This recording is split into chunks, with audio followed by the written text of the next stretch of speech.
Kira-kira bagaimana prospeknya Anies Baswedan ini?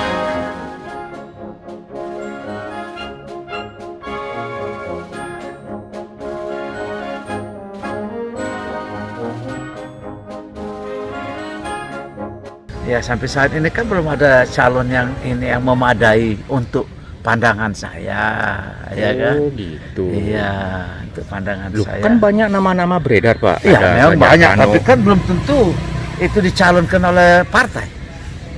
Ya kan baru satu yang dicalonkan sama partai. Yang lainnya kan belum ada. Kan baru Nasdem mencalonkan Anies Baswedan. Ya kan? Kira-kira bagaimana prospeknya Anies Baswedan ini? Menilai untuk prospeknya itu agak berat bagi Anies Baswedan. Itu baru mencalonkan, ya kan? Apa benar atau tidak kita nggak tahu, karena saya dengar-dengar katanya koalisi mereka sudah udah nggak benar, nggak bersatu. Karena di mana-mana banyak yang menolak kedatangan dia.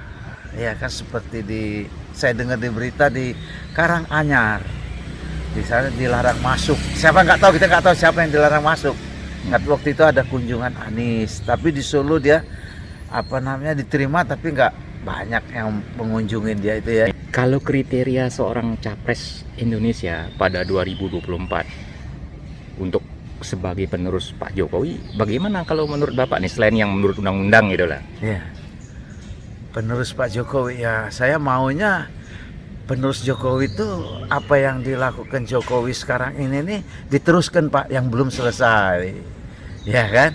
Jangan sampai dihentikan ataupun di stop maupun ditunda, ya kan, diteruskan.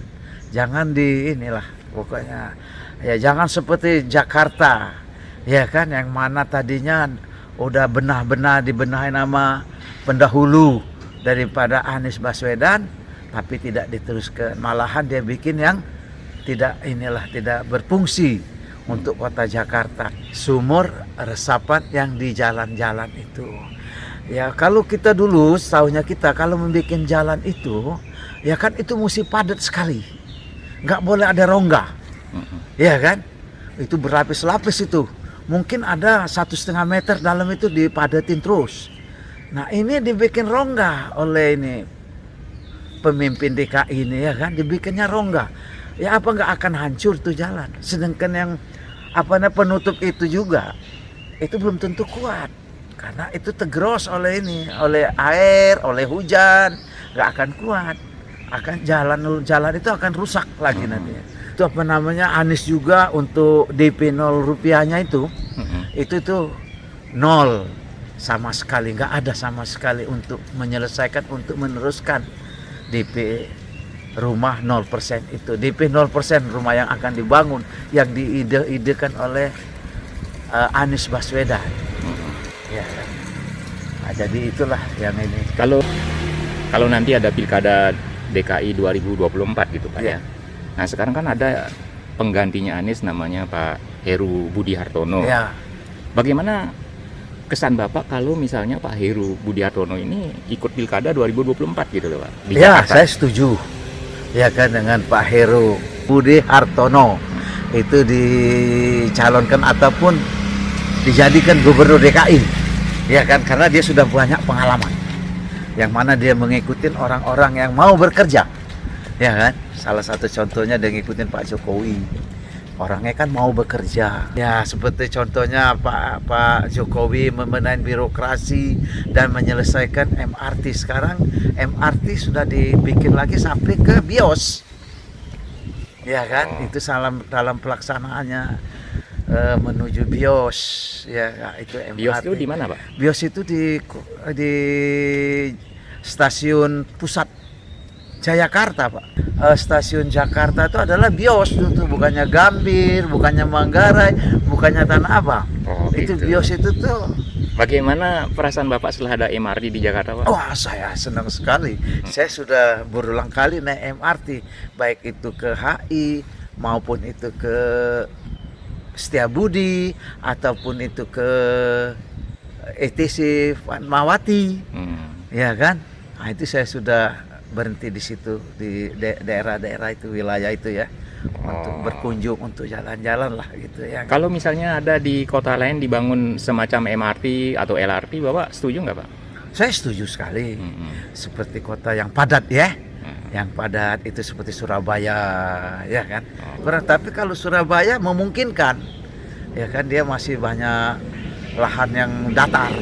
Ya Nah, kan? begini Ya. Pak, kan ada juga nih wacana Jokowi 3 periode atau perpanjangan masa jabatan presiden atau periodisasinya, dan ada yang mengusulkan amandemen terhadap UUD 45 supaya bisa orang itu dicalonkan 3 periode, bukan hanya 2 periode. Bagaimana pendapat Bapak? Ya, saya kalau memang itu pemimpin itu memang benar-benar bisa membangun Indonesia, untuk membenahi Indonesia dan menyejahterakan masyarakat, saya setuju, asal sesuai undang-undang.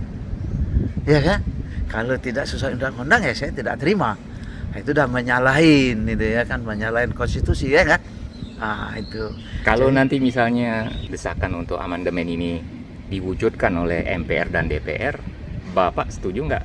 Saya setuju, asal tidak ribut saja. Ya saya kan lahiran tahun 54 Mm-mm. dan Tapi kelihatannya Bapak seperti umur 45 ini, Pak. jadi saya lahiran tahun 54 ya kan. Nah, jadi saya melihat di Jakarta ini ya banyak sekali masalah-masalah, cuman masalah duit.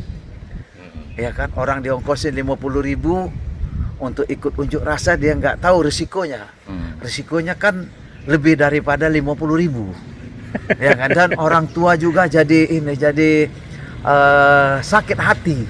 Ya kan, melihat anak-anaknya itu ikut unjuk rasa terus, nggak henti-hentinya mengganggu perekonomian Jakarta. Ya Oh, kan, gitu. nah, itu tuh. Ya, asal tidak mengganggu ini aja. Saya setuju, karena pemimpin sekarang ini banyak yang dibenahi. Ya kan, yang tadinya kita ke Palembang, saya orang Palembang. Iya. Tadi saya ke Palembang tuh makan waktu tempuh 16 jam, 14 jam. Ya kan? Nah, sekarang tuh bisa kami tempuh dalam waktu 6 jam, 8 jam. Ke Prabu Muli. Tuh, kapan Bapak terakhir mulih ke Prabu Mulih, Pak? Tahun lalu, Pak. Oh, gitu. Tahun lalu. Jadi saya sudah mencobain jalan jalan tol dari Bakoheni ke Jakabaring dan masuk Indralaya, ya kan, langsung ke Prabu Muli. Jadi itulah, jadi infrastruktur yang dilaksanakan oleh Jokowi sekarang ini, terutama jalan itu mesti dipercepat dan diperbanyak lagi untuk memajukan ekonomi Indonesia.